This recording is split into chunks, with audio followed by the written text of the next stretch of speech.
Face à Ibrahima S. Traoré, homme ou femme politique, spécialiste, célébrité ou simple homme de la rue, joue carte sur table. C'est du lundi au vendredi à partir de 10h sur Ndimba Radio. Carte sur table. Ibrahima S. Traoré.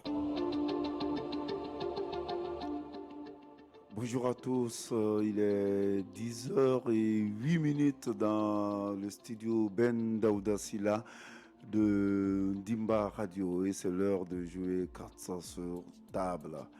Alors, contrairement à ce que nous avons dit hier dans notre affiche publiée sur notre page Facebook, notre invité n'est pas maître de conférence. Il est professeur titulaire des universités. Professeur Mamadou Dende Diallo, c'est de lui qu'il s'agit, est historien de l'Afrique contemporaine, spécialiste de l'histoire de la presse écrite. Vice-doyen chargé des études à la faculté des sciences sociales de l'université de Kindia, auteur d'un ouvrage intitulé « Un siècle de journaux en Guinée ». Histoire de la presse écrite en Guinée de la période coloniale à nos jours, publié chez l'Harmattan en 3 tomes. Sur le plan des publications scientifiques, il est l'auteur de plusieurs articles scientifiques aussi bien sûr sur le plan national qu'international. Le professeur Mamadou Dende Diallo, c'est lui avec qui nous allons jouer carte sur table de Kindia où il est. Nous allons la voir. Bonjour professeur Dende. Oui, bonjour. Bienvenue. Merci à vous millions d'auditeurs. Merci d'avoir accepté de jouer carte sur table avec nous. C'est un honneur d'être votre invité. Merci et nous émettons donc à partir du studio, comme nous l'avons dit, Ben Daouda Silla. Et c'est Ndimba Radio. À 10 minutes de la fin de l'émission, nous allons relayer les questions des auditeurs au professeur Dende. Les questions seront relayées par mademoiselle Rama. C'est le Boeing de la maison, Rama. Donc, vous pouvez dès maintenant envoyer vos questions par SMS au 628 16 43 00 628 16 43 00. C'est ça, Rama? Effectivement. Bonjour, Ibrahima S. Traoré. Bienvenue Bonjour. aux auditeurs de Ndimba Radio. Vous pouvez dès à présent envoyer vos SMS, les questions pour Monsieur Diallo au 628 16 43 00 628 16 43 00. Nous vous rappelons que cette émission est en direct sur nos pages Facebook Ndimba Radio et sur nos partenaires guinée7.com, c'est la page Facebook de Guinée 7, mais aussi de Média Guinée. Carte sur table, c'est parti. Face à Ibrahima S. Traoré, homme ou femme politique, spécialiste, célébrité ou simple homme de la rue, joue carte sur table. C'est du lundi au vendredi à partir de 10h sur Ndimba Radio. Carte sur table. Ibrahima S. Traoré. Professeur Mamadou Dende Diallo, encore une fois, bonjour et bienvenue. Merci beaucoup. Alors, la Guinée vit son 3e coup d'État, contrairement aux 2 premiers où le président est mort avant que l'armée ne s'empare du pouvoir. Cette fois-ci, le président a été évincé pendant qu'il est en exercice. Qu'est-ce qui explique selon vous cela? Alors, merci beaucoup. Comme vous le rappelez, la Guinée est à sa 3e transition militaire, après celle de 1984 et celle de 2008. La particularité, effectivement, de cette transition que nous vivons est que, comme vous le dites, le président était en exercice lorsqu'il y a eu le véritable coup d'État. Les autres, excusez-moi, c'est des coups d'État sur des cadavres. Alors, cette fois-ci, c'est un coup d'État à chaud, donc qui a surpris tout le monde dans les faits. Mais en réalité, nous pouvons voir des causes à cela. Il y a des causes politiques, il y a des causes économiques et des causes sociales. Au point de vue politique, vous n'êtes pas sans savoir que le président Alpha Condé est venu comme un messie pour la démocratie et qui devrait faire 2 mandats au maximum si le peuple le lui donnait. Et c'est ce que le peuple a effectivement fait, a eu à renouveler sa confiance au président Alpha Condé par 2 fois. Et très malheureusement, les sirènes révisionnistes ont réussi à faire en sorte que nous puissions réviser notre constitution, même pas réviser, mais faire une nouvelle constitution. Une nouvelle constitution, oui. Pour permettre, n'est-ce pas, la confiscation du pouvoir, disons-le tout net. Ceci a créé une friction, ceci a créé une tension sociale et avec son lot de morts. Donc, avec, n'est-ce pas, une réprobation aussi bien nationale qu'internationale. Mais à sa décharge, on pourrait quand même dire que cette constitution a quand même été adoptée par voie référendaire. Donc, c'est la population qui a voulu ainsi. On pourrait dire ainsi quand on parle en tant que démocrate. Oui, mais il y a une mauvaise foi quelque part. Parce que, rappelez-vous, lors de l'adoption de la Constitution de 2010, le CNT avait préconisé d'abord qu'on aille au référendum avant qu'il y ait l'élection présidentielle. Mais un accord tactique a été trouvé qu'on aille d'abord à l'élection présidentielle, quitte au président qui sera élu, de soumettre cette Constitution au référendum. Ce qui n'a pas été fait. Et quand ça n'a pas été fait, et donc on est obligé alors de respecter. On aurait pu également, c'est vrai, réviser la Constitution. C'est vrai, on aurait pu la réviser, mais en laissant les intangibilités qui étaient fermées. C'était quoi? Tout l'enjeu était sur la durée du mandat. C'était sur, n'est-ce pas, la non... qu'on puisse plus jamais faire un 3e mandat.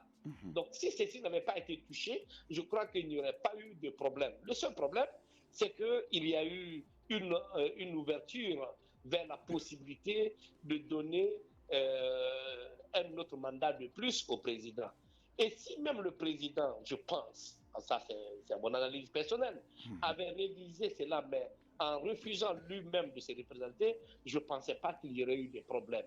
Le seul problème, c'est que le Guinéen ne voulait plus qu'il y ait, n'est-ce pas, la possibilité qu'il y ait un 3e mandat. Oui, donc, on va toujours aller avec vos analyses personnelles. Vous parliez aussi des causes économiques.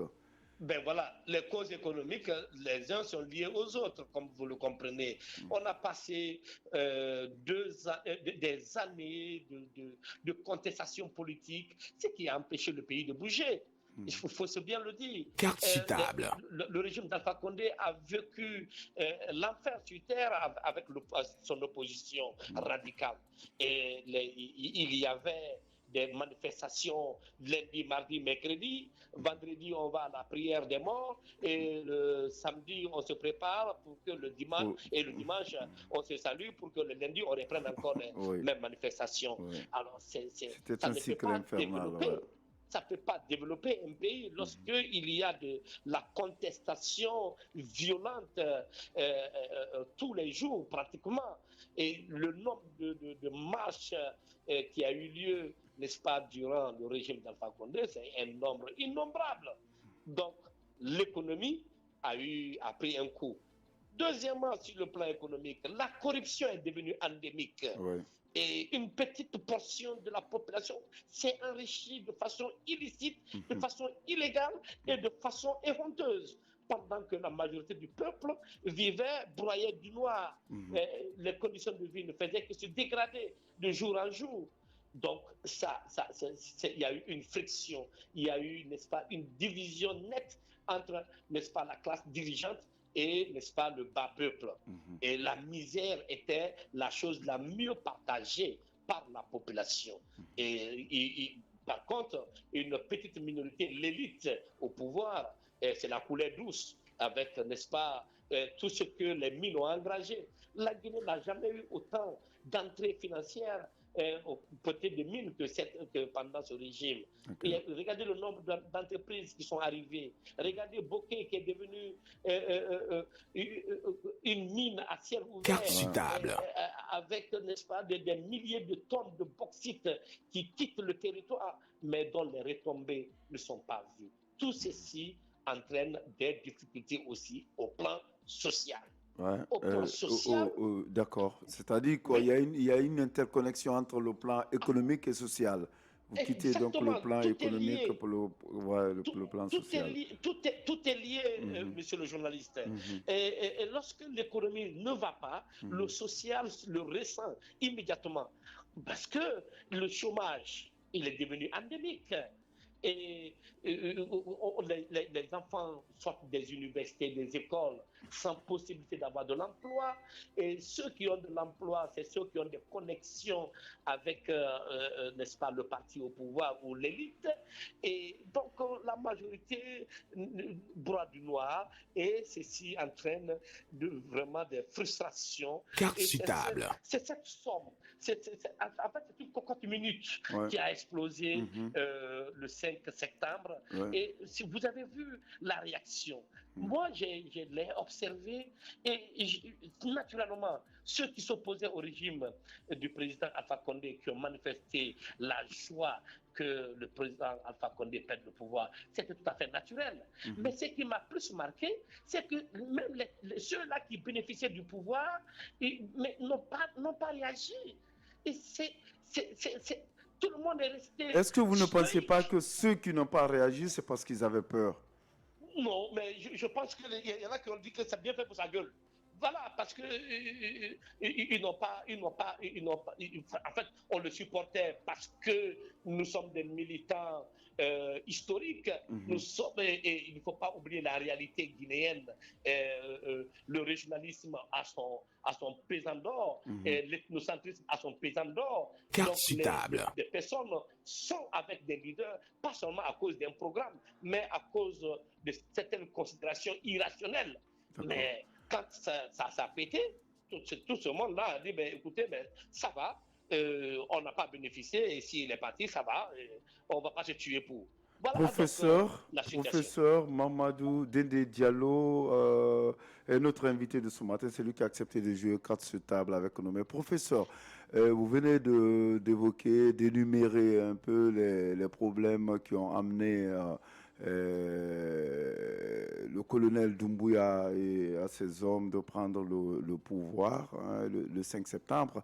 Mais est-ce que vous pensez qu'il y a eu ces mêmes problèmes avant le coup d'État de 1984, avant le coup d'État de 2008, qu'après tous ces coups d'État aussi, il y avait une liesse populaire partout?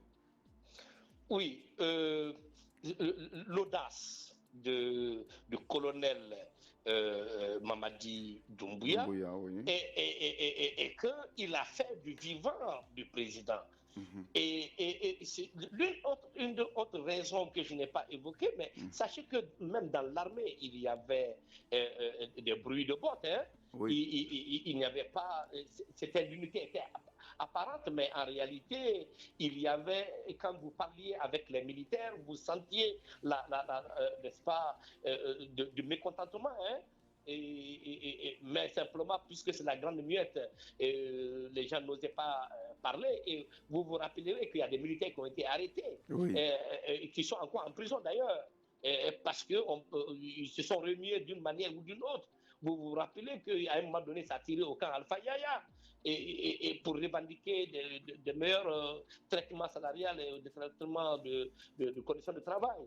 Donc, il y avait vraiment beaucoup de choses. Alors, donc, c'est ce qui a fait qu'il y a eu de l'audace. De l'autre côté... Mais sur ce plan, beaucoup pensent quand même que l'armée était vraiment gâtée à l'époque de président Condé. Il y avait un gros budget.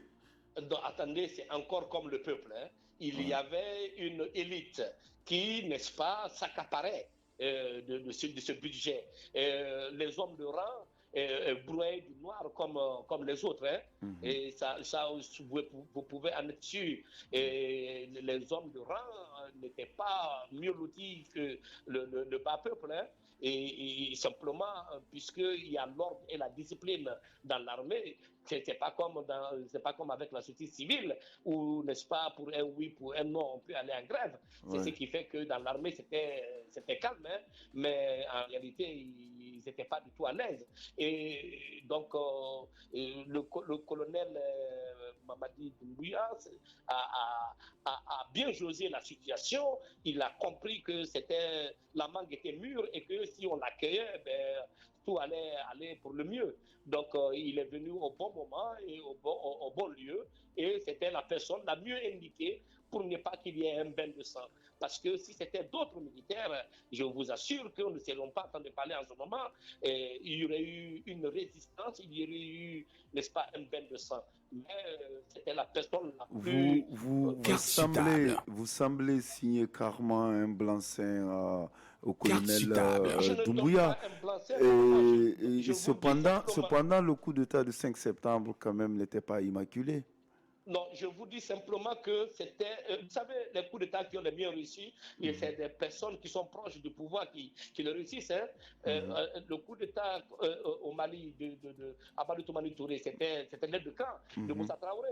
Et c'est plus simple comme ça que, n'est-ce pas, qu'une personne qui est loin de la sphère du pouvoir décide de loin à vouloir prendre le pouvoir. Et je vous donne un exemple. Lorsque vous prenez le 2-3 février 1996, la mutinerie de l'armée. Conté a subi plus que ça. Son palais a été bombardé.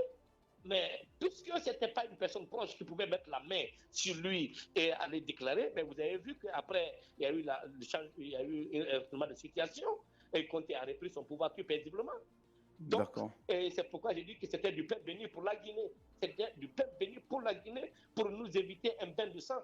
Et la révolution du palais est meilleure, n'est-ce pas, à une véritable révolution sanguinaire. Donc, c'est voilà pourquoi j'en parle. Vous m'aviez posé la question par rapport, n'est-ce pas, au coup d'État de 84. Et de 2008, est-ce qu'il y avait encore les mêmes problèmes? Est-ce que les mêmes causes ont abouti à ces coups d'État-là? En 84, alors, sachez que nous venions de sortir d'un régime vraiment d'un parti unique et avec, n'est-ce pas, ses hauts et ses bas, jalonnés, n'est-ce pas, de dénonciations, de complots et d'arrestations, d'emprisonnement au Cambouaro et, n'est-ce pas, une population mise au pas, une population, n'est-ce pas, qui ne pensait pas que le pouvoir pouvait, n'est-ce pas, disparaître d'un jour à l'autre. Donc, la mort de Sékou Touré a surpris toute la population guinéenne et je pense que personne n'était préparé à cela. Et ce qui a fait que au sommet de l'État, il y a eu des guéguerres pour la succession du président Sékou Touré. Et l'armée qui était aux aguets a profité de... Toujours aux aguets, l'armée. L'armée est toujours aux aguets. Toujours aux aguets. Et pas pour défendre les frontières, mais pour s'emparer du pouvoir. Vous ne trouvez pas? De toutes les façons, et c'est notre histoire, et nous ne pouvons pas la réécrire. Nous ne pouvons que dire ce qui s'est passé. En tout cas, l'armée a profité de cette guerre de succession parce que sachez que c'était le Premier ministre, Lansana Biavogi, qui devrait assumer l'intérim pour 60 jours pour organiser les élections. Ce qui n'a pas accepté, n'est-ce pas, les grands dignitaires d'alors, et il y a eu une guerre. Et donc, selon mes sources, Lansana Diané, qui était alors le ministre de la Défense, a fait appel à l'armée pour dire ça ne va pas au sommet de l'État. Ce qui a envoyé Lansana Conté et Yara Traoré à pouvoir faire le coup d'État de 84. Et vous avez vu l'Alliance populaire qui en a suivi. Et en 2008 Oui, 2008 encore, même scénario. L'histoire, la roue tourne et la roue se répète en Guinée.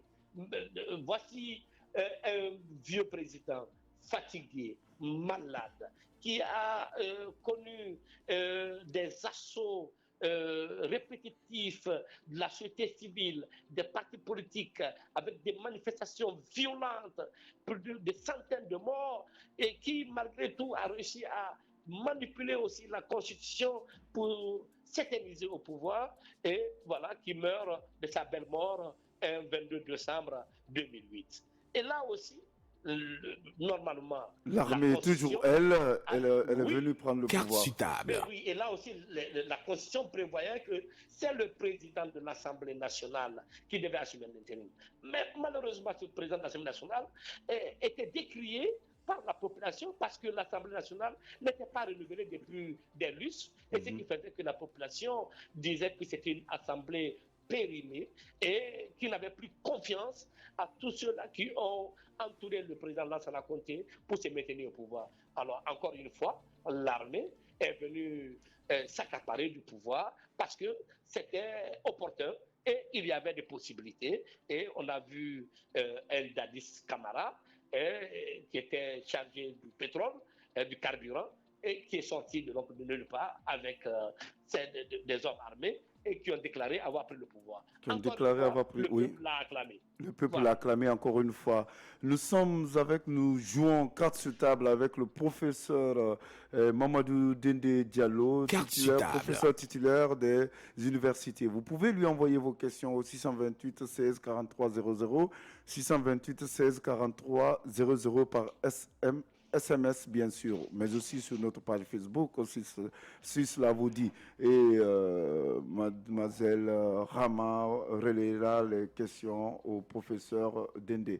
À qui je vais poser cette autre question? Professeur Dende, est-ce que vous pensez que réellement que la démocratie est adaptée à la Guinée? On se bat ici en Guinée naturellement Carte sur table. pour la démocratie à l'occidental. Mais les modèles ici, vous le savez très bien, les modèles ici, c'est Thomas Sankara, c'est Paul Kagame, c'est Kadhafi, etc., qui ne sont forcément pas de bons démocrates. Oui, c'est valable pour tous les peuples africains. Nous sommes désabusés par, n'est-ce pas, les dirigeants au nom de la démocratie. En fait, la démocratie est dévoyée dans beaucoup de pays africains. Et ce qui fait que les Africains n'ont plus confiance à ces dirigeants au nom de la démocratie.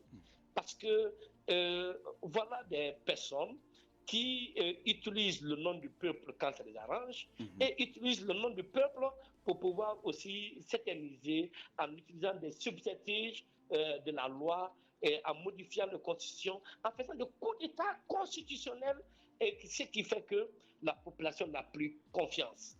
Et nous avons vu, même dans l'histoire du monde entier, le développement est souvent part avec une certaine rigueur. Et là où il n'y a pas de rigueur, le développement tarde à venir. Et je ne suis pas un chantre, n'est-ce pas, de la tyrannie, ni, n'est-ce pas, du pouvoir de la force. Mais quand je prends l'histoire, quand on prend l'Italie, c'est Mussolini qui a développé l'Italie. Quand on prend, n'est-ce pas, la Russie, c'est Staline qui a développé la Russie. En France, vous pouvez parler de Napoléon. C'est Mao qui a développé la Chine. Et Hitler a relevé l'Allemagne en genouille. Donc, regardez comme vous l'avez pris comme de Thomas Sankara. La Haute-Volta était un pays insignifiant, inconnu. Il a fallu l'arrivée, n'est-ce pas, de Thomas Sankara pour que nous puissions aujourd'hui mettre sur la carte de l'Afrique un certain Burkina Faso. Le Ghana, après, n'est-ce pas, l'époque de Kwame Nkrumah, où c'était un peu de la philosophie et de la théorie, il a fallu, n'est-ce pas, l'arrivée de Jerry Rawlings pour qu'on puisse voir le Ghana décoller. Je ne parle pas de Paul Kagame du Rwanda, mais qui d'ailleurs, c'est un bon exemple, vous prenez Paul Kagame, quand même, c'est joué de la Constitution. Carte sur table. Il a rempilé depuis beaucoup d'années, il est là, mais après personne ne bouge. Est-ce que ça veut dire que notre démocratie, la démocratie, on l'a mal adoptée Oui, si on veut la faire à absolument. l'occidental? Absolument, il faut la réadapter. Il n'y a pas une seule forme de démocratie. Il faudrait qu'on tienne compte des réalités des peuples. Nous, on aime beaucoup plus la stabilité que, n'est-ce pas, les changements de personnes, comme, n'est-ce pas, c'est l'est en Europe occidentale. Et ce n'est pas toute l'Europe. Hein. Et regardez l'Allemagne. Angela Merkel a rempli combien de fois parce que c'était dans leur constitution. Hein. Donc, moi, je pense que nous devrons, n'est-ce pas, réfléchir sur le nombre de mandats, sur la durée des mandats, afin que nous puissions avoir beaucoup plus de stabilité. Les élections en Afrique sont source de problèmes. Les élections en Afrique sont source de problèmes. Regardez, la Guinée a eu un calendrier électoral très Chargé. répétitif. Ouais. Chaque année, une élection. On passe tout le temps à faire des campagnes, on passe tout le temps à se quereller, qui va gagner, qui ne va pas gagner, et puis on déchire le tissu social et on ne parle pas de développement. Regardez les radios. Toutes les radios aujourd'hui, toutes les émissions, c'est politique. Nous sommes hyper politisés.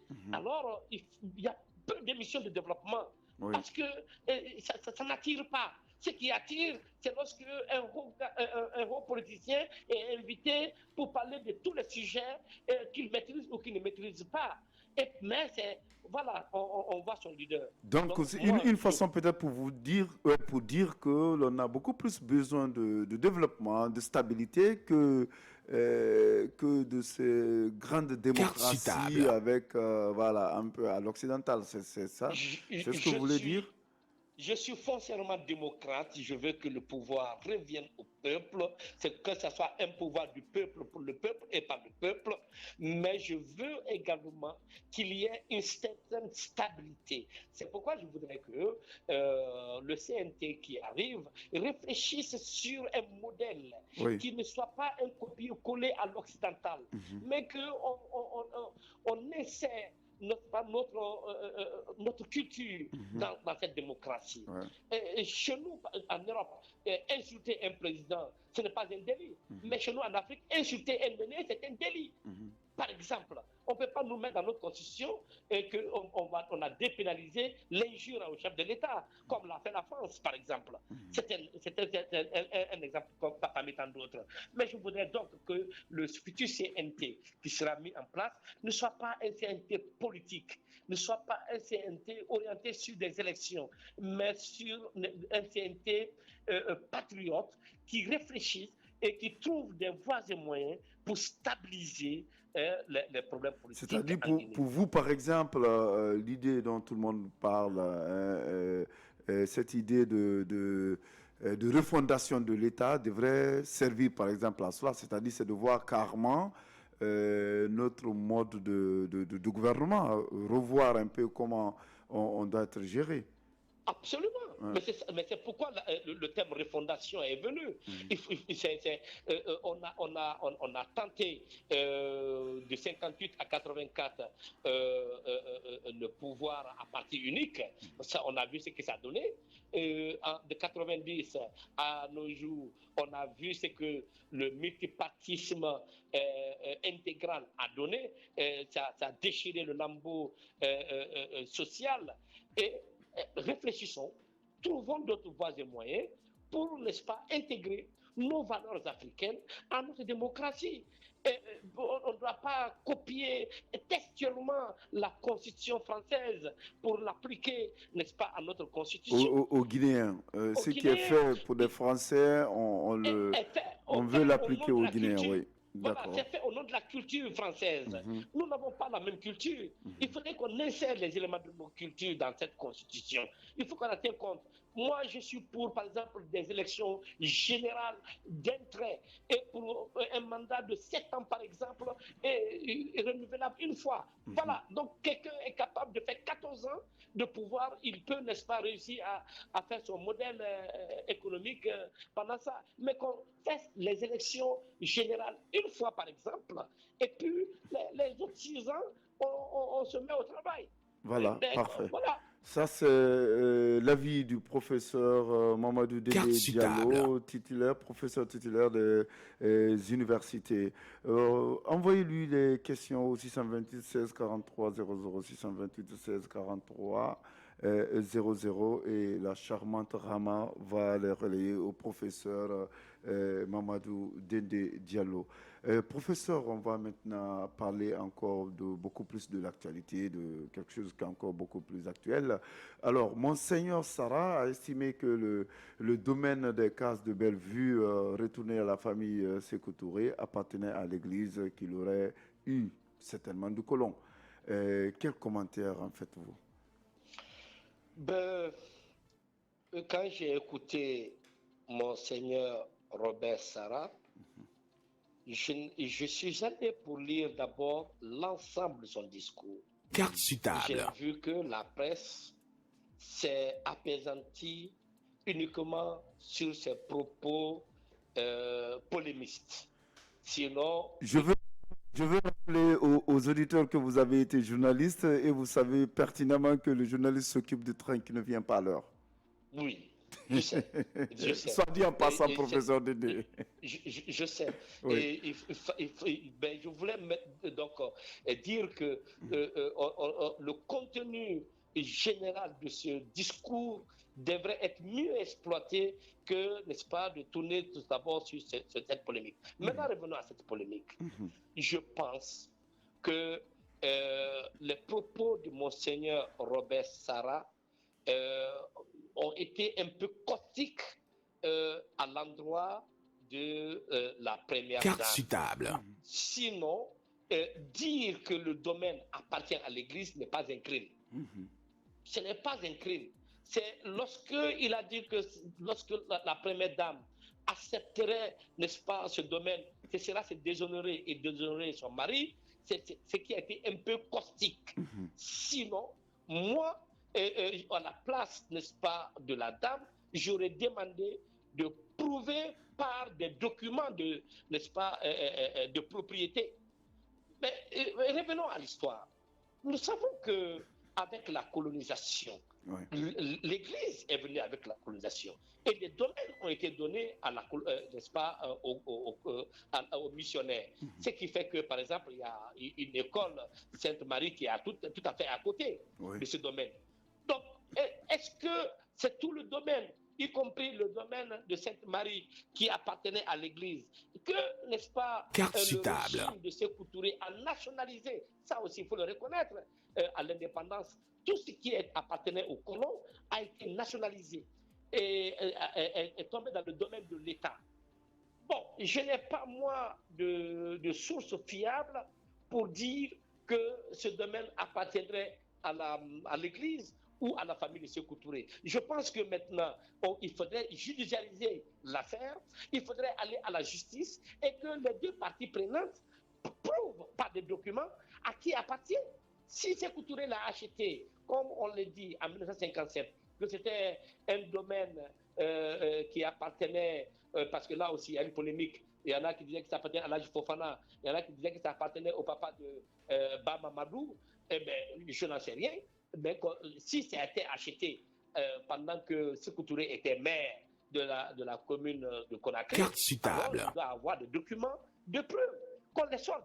Si, n'est-ce pas, l'Église a, n'est-ce pas, des documents, que l'Église les sorte. En ce moment, la justice verra, n'est-ce pas, à qui appartient effectivement le domaine.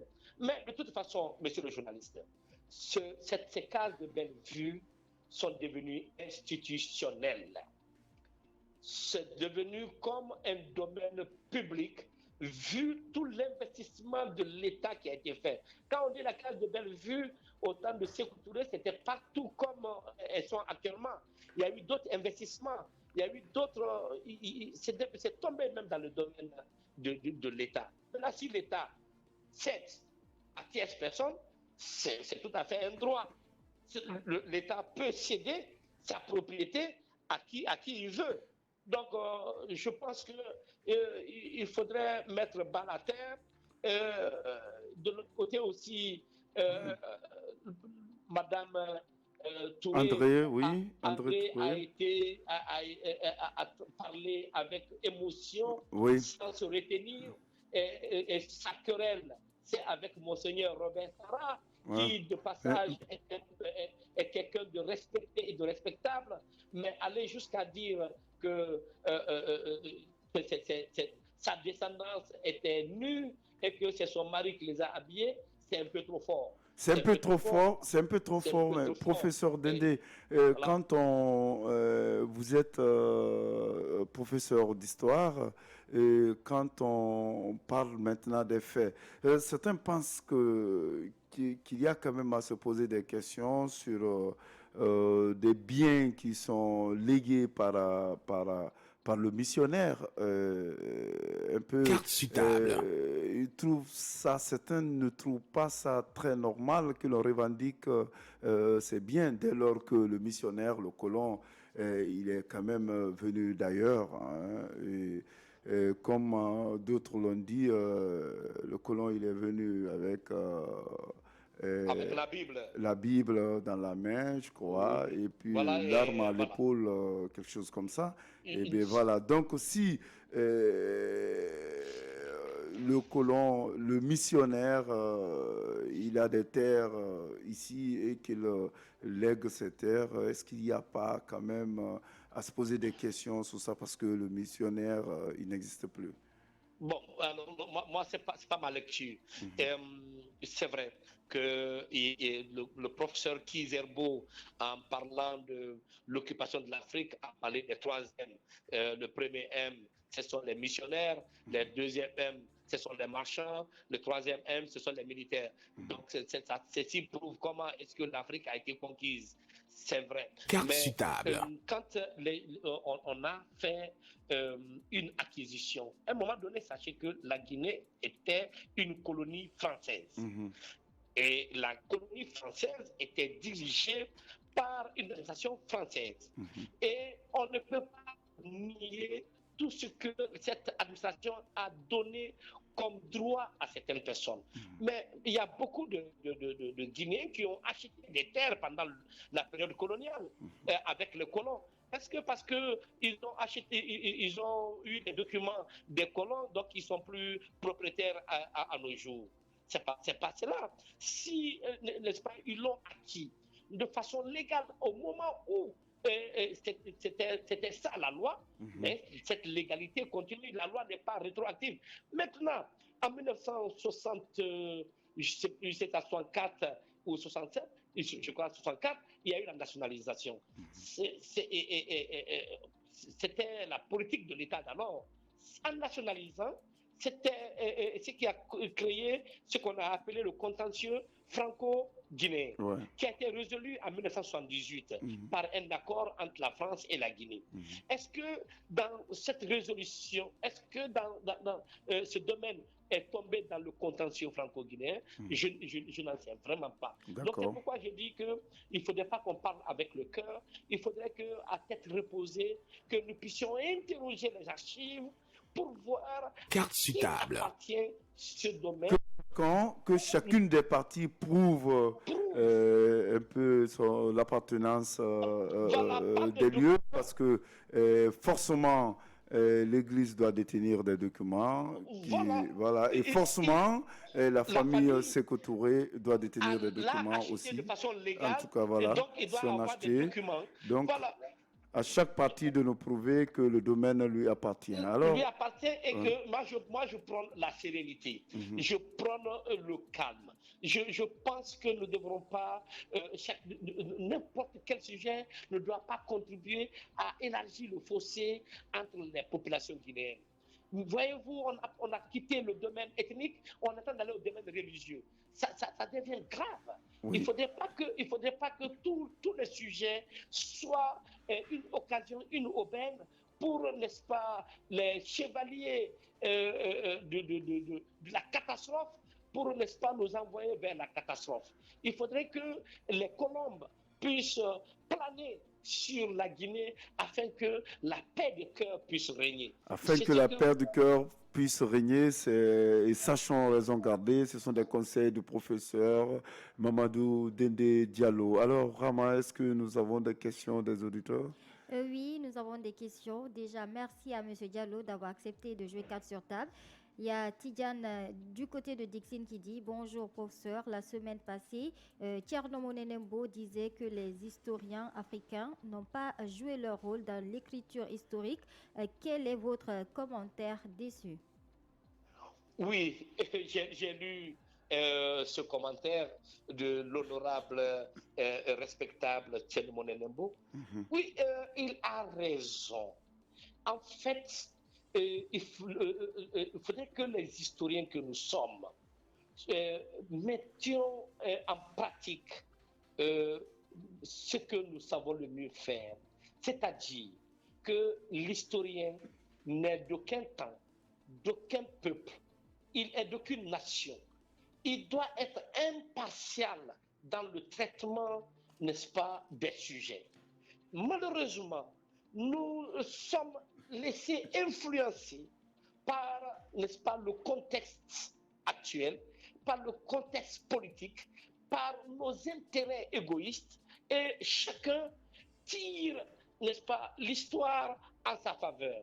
Ce qui fait que nous ne sommes plus crédibles aux yeux de la population. Carte sur table. Parce que nous devrons dire la vérité en tout lieu et en tout temps, sans tenir compte de nos intérêts égoïstes.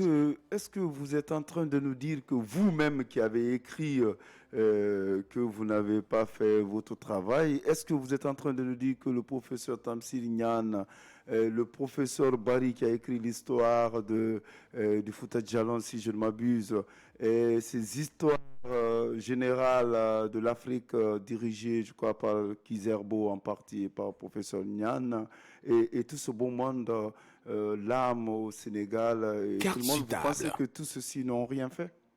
Non. Y compris vous? Non, ce sera trop prétentieux de ma part de jeter l'opprobre sur toutes ces personnalités. Vous avez dit que M. Thierno Monenembo, comme vous l'avez dit, Thierno Monenembo a raison de dire que vous rien, vous n'avez rien foutu. Voilà. J'en arrive, monsieur le journaliste. Oui. Je le dis, c'est souvent sur des questions politiques où nous ne jouons pas souvent notre rôle. Par exemple, je ne parle pas de toute l'histoire africaine, parlons d'abord de l'histoire de la Guinée. L'histoire de la Guinée qui divise, il n'y a qu'une seule histoire qui divise en Guinée, c'est l'histoire de la Première République. Et là, il y a, n'est-ce pas, la littérature de la douleur, et il y a, n'est-ce pas, les chantres de la défense du régime de Sékou Touré.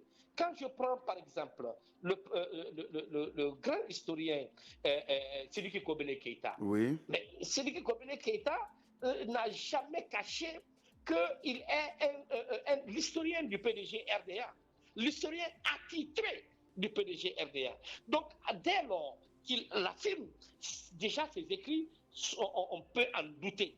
Mais d'autre côté, lorsqu'on prend des gens qui ont été victimes du régime et qui écrivent contre, n'est-ce pas, le régime, mais nous voyons en filigrane, n'est-ce pas,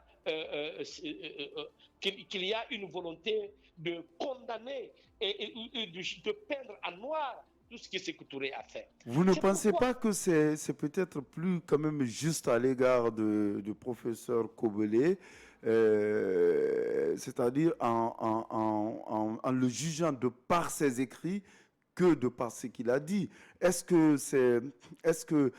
ces livres étaient suffisamment documentés? Est-ce que ces livres tiennent compte vraiment du fait historique, selon vous, vous qui êtes professeur d'histoire? Oui, les livres vous savez, l'utilisation des sources est aussi à la discrétion de l'historien.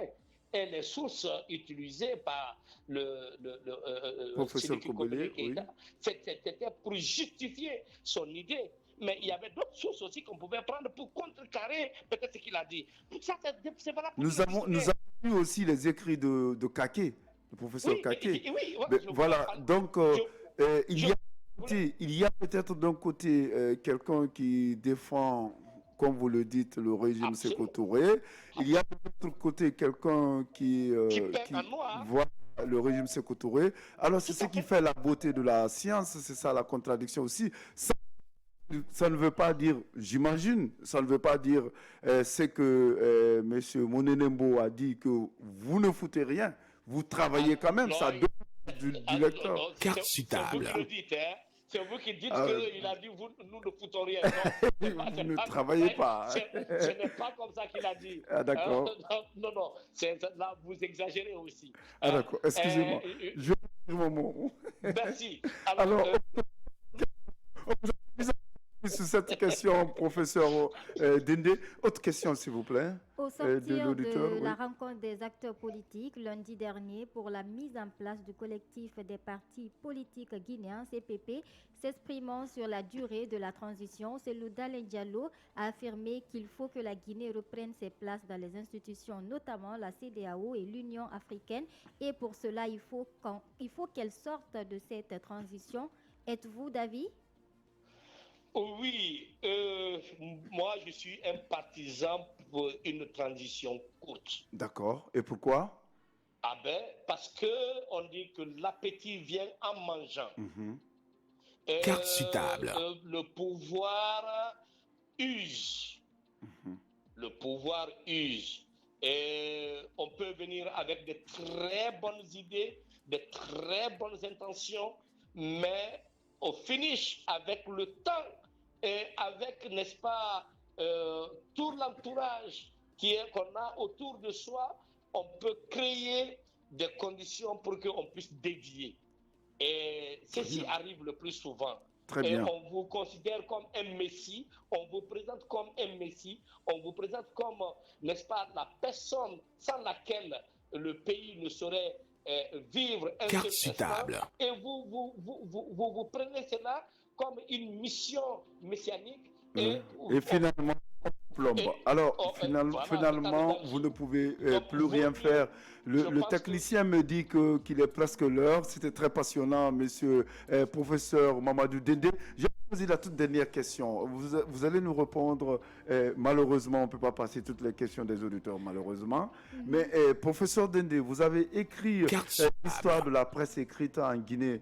Pensez-vous que la presse joue vraiment son rôle de chien de garde, comme on dit, un peu dans la mise en place de tous ces processus rapidement? Je dis bravo à la presse. Sans la presse, nous sommes dans une chambre noire, dans une nuit noire. Et tous les succès démocratiques qui ont eu lieu ici en Guinée, c'est grâce à la presse. Et ça de 1990 à nos jours. Je vous invite à voir les archives de la presse écrite, de l'Indépendant, de l'Inx, de l'Œil et autres journaux qui ont dénoncé à leur temps la gabegie, dénoncé les abus du pouvoir. Aujourd'hui, les radios, n'est-ce pas, les télévisions privées font leur rôle de chien de garde.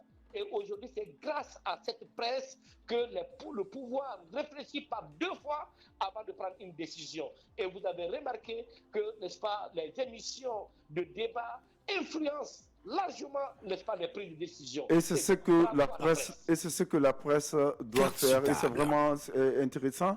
Et peut-être qu'on va vous relayer par une autre voix les questions des auditeurs, et vous allez être gentil de nous les répondre et les transmettre aux auditeurs. Merci professeur Dende d'avoir accepté de jouer carte sur table avec nous. Merci beaucoup. Merci de m'avoir invité. Merci. Et vous voudrez, pour parler encore de l'histoire vraiment non écrite de ce pays, comme Monenembo, il a dit certainement. Je suis bien obligé et c'est un devoir pour moi à tout moment. Je suis prêt pour vous. Merci beaucoup. Merci. Cette émission est terminée.